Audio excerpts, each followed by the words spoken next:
నమస్కారం. భారతదేశ అభివృద్ధి యువత చేతుల్లోనే ఉందని, దానికి అనుగుణంగా వారి ఆలోచనలో మార్పు రావాలని సిబిఐ మాజీ డైరెక్టర్ వివి లక్ష్మీనారాయణ సూచించారు. తాడేపల్లిగూడెం రూరల్ మండలం పెద్ద తాడేపల్లి గ్రామంలో గల శ్రీ వాసవి ఇంజనీరింగ్ కళాశాలలో టెక్ యుఫోరియా 2025 పేరుతో 3 రోజుల పాటు జరిగే సాంకేతిక ఉత్సవం గురువారం నుంచి ప్రారంభమైంది. ఇందులో జేడి లక్ష్మీనారాయణ ముఖ్య అతిథిగా పాల్గొని జ్యోతి వెలిగించి ఉత్సవాన్ని ప్రారంభించారు. అమెరికా అధ్యక్షుడు ట్రంప్ విధానాలతో వీసా కోసం భారతీయ యువకులు ఆందోళన చెందవలసిన అవసరం లేదన్నారు. అమెరికా వీసాల కోసం భారతీయ యువత ఎదురు చూడటం కాకుండా ఇండియా వీసాల కోసమే అమెరికా యువత ఎదురు చూసేలా పరిస్థితులు తీసుకురావాల్సిన బాధ్యత మన యువతపై ఉందన్నారు. విద్యార్థులు ఆటపాటలతో అలరించారు. కళాశాల ప్రాంగణంలో వివిధ రకాల స్టాల్స్ ఏర్పాటు చేశారు. బాలకాశయ్య గారికి, అప్పారావు గారికి, భాస్కర్ రాజు గారికి, కాలేజీ ప్రిన్సిపల్ శ్రీ రత్నాకర్ రావు గారికి మరియు ఈ 2K25 కర్త కర్మ క్రియ అయిన డాక్టర్ సిహెచ్ రాంబాబు గారికి అభినందనలు తెలియజేస్తూ కార్యక్రమం ఒక అద్భుతమైన ప్రదర్శనతో మొదలైంది. పాటను అద్భుతంగా ఇక్కడ వేదిక మీద ప్రదర్శించింది ఆ అమ్మాయి ప్రదర్శించింది భరత వేగం, అంటే భారతదేశాన్ని ఇంకా వేగంగా మనం ముందుకు తీసుకువెళ్ళడం అన్న సందేశం ఆ అమ్మాయి ఆ పాటలో మనందరికీ ఇచ్చింది. అది ఎప్పుడు సాధ్యం అవుతుందంటే మనం అందరం కలిసి మనకున్న జ్ఞానాన్ని గనక భారతదేశం నంబర్ 1 దేశంగా మారుతుందన్నది ప్రగాఢమైన విశ్వాసం నాకు. అమెరికాలో ట్రంప్ వచ్చాడని చెప్పి మాకు H1B వీసాలు దొరుకుతాయో లేదో, మా భవిష్యత్తు ఏమవుతుందని ప్రస్తుతం యువతరం ఆలోచిస్తుంటే నేను ఏ విధంగా ఆలోచిస్తున్నానంటే, మనం అందరం కనుక సంకల్పించుకుంటే అమెరికాలో ఉన్న అమెరికన్ విద్యార్థులు భారతీయ ఎంబసీ ముందు నిలబడి మాకు భారతదేశం వీసాలు ఇవ్వండి అని అడిగే స్థాయికి భారతదేశం. ఈ కార్యక్రమంలో కాలేజ్ ప్రెసిడెంట్, సెక్రటరీలు గ్రంథి సత్యనారాయణ, చలంచర్ల సుబ్బారావు, ప్రిన్సిపల్ డాక్టర్ రత్నాకర్ రావు, ఫార్మసీ ప్రిన్సిపల్ డాక్టర్ భాస్కర్ రాజు, పాలకవర్గ సభ్యులు పాల్గొన్నారు. ఉండి నియోజకవర్గ పరిధిలోని కాళ్లకూరు గ్రామంలో శ్రీ పోలేరమ్మ జాతర మహోత్సవం అంగరంగ వైభవంగా గురువారం నుంచి ప్రారంభమైంది. ఈ సందర్భంగా అమ్మవారిని భక్తులు పెద్ద సంఖ్యలో దర్శించుకున్నారు. గ్రామ పురవీధుల గుండా ఘట్టాలతో ఊరేగింపు నిర్వహించి పూరి గుడిసె వరకు తీసుకువెళ్లారు. ఈ కార్యక్రమంలో మాజీ ఎంపీపీ వేగేశ్న వెంకట గోపాలకృష్ణరాజు, సర్పంచ్ సాధు శ్రీదేవి శ్రీనివాస్, గోకరాజు మురళీరాజు, అడ్డాల నాగరాజు, శంకర్రాజు, గాదిరాజు నాగరాజు, పెన్మెత్స చంద్రశేఖర్ రాజు, పెన్మెత్స సత్యబాబులు పాల్గొన్నారు.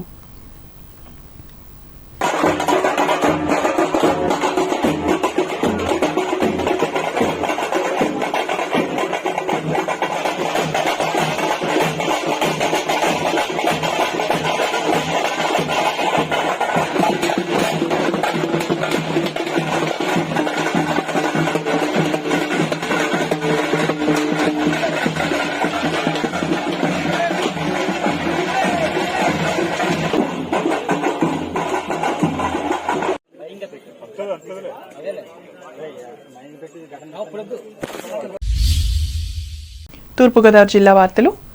వేసవి దృష్ట్యా ఈ ఏడాది వడగాలులు వీచే అవకాశం ఎక్కువగా ఉంటుందని ప్రజలు అప్రమత్తంగా ఉండాలని జిల్లా కలెక్టర్ పి ప్రశాంత్ చెప్పారు. రాజమహేంద్రవరం కలెక్టరేట్లో గురువారం కలెక్టర్ జిల్లాలోని వివిధ శాఖల క్షేత్రస్థాయి అధికారులతో వీడియో కాన్ఫరెన్స్ ద్వారా దీనిపై సమీక్షించి పలు సూచనలు చేశారు. ఈ సందర్భంగా ప్రశాంతి మాట్లాడుతూ అన్ని పాఠశాలలు, అంగన్వాడీ కేంద్రాలు ఒంటిపూట నిర్వహించేలా చర్యలు తీసుకోవాలని అన్నారు. ఉపాధి హామీ పనుల్లో వృద్ధులు, గర్భిణీలు, బాలింతలు, పిల్లల విషయంలో తగిన జాగ్రత్తలు తీసుకోవాలని తెలిపారు. స్వచ్ఛంద సంస్థలు, పరిశ్రమల ఆధ్వర్యంలో చలివేంద్రాలు ఏర్పాటు చేయాలని, అన్ని ఆరోగ్య కేంద్రాల్లో ORS ప్యాకెట్లు అందుబాటులో ఉంచాలని పేర్కొన్నారు.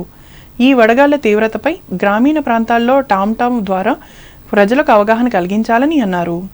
ఈ సమావేశంలో RWS SE BV గిరి, జిల్లా పంచాయతీ అధికారిని వి శాంతమణి, జిల్లా విద్యాశాఖ అధికారి కె వాసుదేవరావులు పాల్గొన్నారు. అంబేద్కర్ కోనసీమ జిల్లా వార్తలు. అంబేద్కర్ కోనసీమ జిల్లా కేంద్రం అమలాపురంలో ట్రాఫిక్ సమస్యలు పరిష్కరించే దిశగా చర్యలు తీసుకోవాలని కలెక్టర్ ఆర్ మహేష్ కుమార్ అధికారులను ఆదేశించారు. ఈ మేరకు అమలాపురం కలెక్టరేట్లో వివిధ శాఖల అధికారులతో ఈ అంశంపై సమీక్షించి మాట్లాడారు. ఇందులో భాగంగా పట్టణ పరిధిలోని ఈదరపల్లి వద్ద 2 కోట్ల వ్యయంతో నూతన వంతెన నిర్మాణాన్ని చేపడుతున్నట్లు చెప్పారు. ట్రాఫిక్ సమస్య రోజురోజుకు జటిలమవుతున్న నేపథ్యంలో కనీసం అంబులెన్స్ వెళ్లాలన్నా ఈ వంతెన వద్ద కష్టతరంగా మారిందని తెలిపారు. ట్రాఫిక్ రద్దీ ఉండటంతో పట్టణవాసులు నానా ఇబ్బందులు పడుతున్నారని అన్నారు. దీనిని గుర్తించి తక్షణమే కలెక్టరేట్ నుండి 2 కోట్లు మంజూరు చేసినట్లు వివరించారు. ఇదిలా ఉండగా వంతెన వద్ద ఆక్రమణలు తొలగించేందుకు అమలాపురం ఆర్డీఓ కె మాధవి, రహదారుల భవనాల శాఖ సూపరింటెండెంట్ ఇంజనీర్ బి రాము, జలవనరుల శాఖ DE B Srinivasarao, Transco SE S Rajababu, municipal commissioner KVVR Raju తదితరులతో కమిటీ వేశారు. 2 సంవత్సరాలకు ఒకసారి జరిగే ఆలమూరు మండలం బడుగువానిలంక గ్రామదేవత కర్లమ్మ జాతర మహోత్సవం పాతూరులో బుధవారం రాత్రి వైభవంగా జరిగింది. పచ్చని పంట పొలాల్లో కొలువు తీరి ఉండే ఈ అమ్మవారిని ప్రతి 2 సంవత్సరాలకు ఒకసారి గ్రామానికి తీసుకువచ్చి ఈ ఉత్సవాలను నిర్వహిస్తుంటారు. ఆ గ్రామంలోని పాతూరు, కొత్తూరులలో విడివిడిగా ఈ జాతరను నిర్వహించి అనంతరం ఆలయంలోకి తీసుకువెళ్తారు. కొత్తూరులో సోమవారం జాతర నిర్వహణకు ఏర్పాట్లు చేస్తున్నారు. ఎన్నో దశాబ్దాలుగా ఈ ఆచారం ఈ గ్రామంలో కొనసాగుతూ వస్తుంది. మునుపెన్నడూ లేని విధంగా యువకులు ఎంతో ఉత్సాహంగా ఈ జాతర మహోత్సవాన్ని నిర్వహించారు. గరగ నృత్యాలు, డప్పు వాయిద్యాలు, బాణసంచా కాల్పుల మధ్య శక్తివేషాలు, అఘోరా నృత్యాలు, డీజే డాన్సులు, ఆర్కెస్ట్రాలతో ఊరంతా ఎంతో సందడిగా మారింది. ఈ జాతర మహోత్సవం సందర్భంగా ఎలాంటి అవాంఛనీయ సంఘటనలు చోటు చేసుకోకుండా రావులపాలెం సిఐ సిహెచ్ విద్యాసాగర్ ఆధ్వర్యంలో స్థానిక ఎస్ఐ ఎం అశోక్ దగ్గరుండి ఈ జాతర మహోత్సవానికి బందోబస్తు నిర్వహించారు.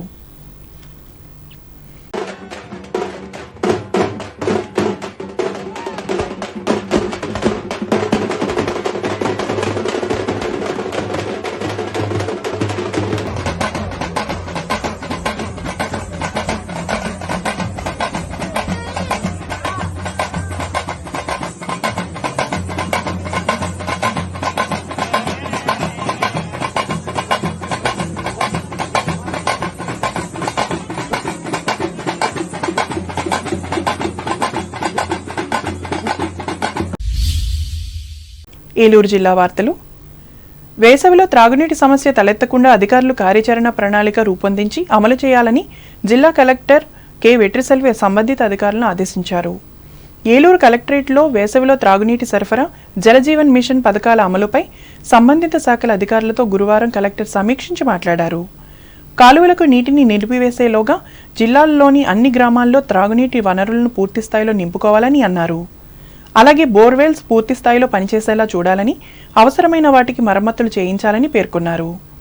జలజీవన్ మిషన్ ద్వారా పురోగతిలో ఉన్న 325 పనులతో పాటు ఇంకా ప్రారంభించని పనులను కూడా దశలవారీగా చేపట్టాలన్నారు. మనము మాట్లాడుతున్నది ఫీల్డ్ రియాక్షన్ ఉండదు, మీరు పెడుతున్న ప్రెజెంటేషన్ టాలీ అవ్వలేదు. ఏసీ తోటి ఏప్రిల్ 1 నుంచి 15 ఏప్రిల్ ఫస్ట్ వీక్ లో ఇస్తాను విజయవాడ ఏసీ గారు. ఏప్రిల్ ఫస్ట్ వీక్ లో కదా వీళ్ళు చెప్పింది నిర్వహణ నుంచి వచ్చేది మేడం. ఇక్కడ ఏమవుతుంది, ఇటువైపు ఈ ఆడవాళ్ళ ఛానల్ మాకే వస్తుంది మేడం. ఆడవాళ్ళ ఛానల్ నుంచి డ్రింకింగ్ వాటర్ ఇస్తున్నాం మేడం. ఆల్రెడీ ప్రీవియస్ టర్మ్ ఇచ్చాం మేడం. ఇప్పుడు నాన్ టర్మ్ వస్తుంది మేడం. మళ్ళీ రేపు ట్యూస్డే నుంచి మళ్ళీ ఇస్తాం. సో మీరు ఆ టర్న్ సిస్టమ్ అంతా ఇది చెప్పలేదు, మీకు తెలియదా ఎప్పుడు మీ టర్న్ వస్తుందని? అంటే ముందు కిలోమీటర్స్ మళ్ళీ తగ్గింది మేడం. అందుకనే సార్ అంటే కిందకి వెళ్తే మనకి ఏమవుతుందంటే ఫిల్టరేషన్ అది కొంచెం ఇబ్బంది అవుతుంది. అందుకనే మళ్ళీ సార్ మళ్ళీ మీ టర్న్ ఎప్పుడు వస్తుందని మీకు తెలుస్తుందని అడుగుతున్నాను.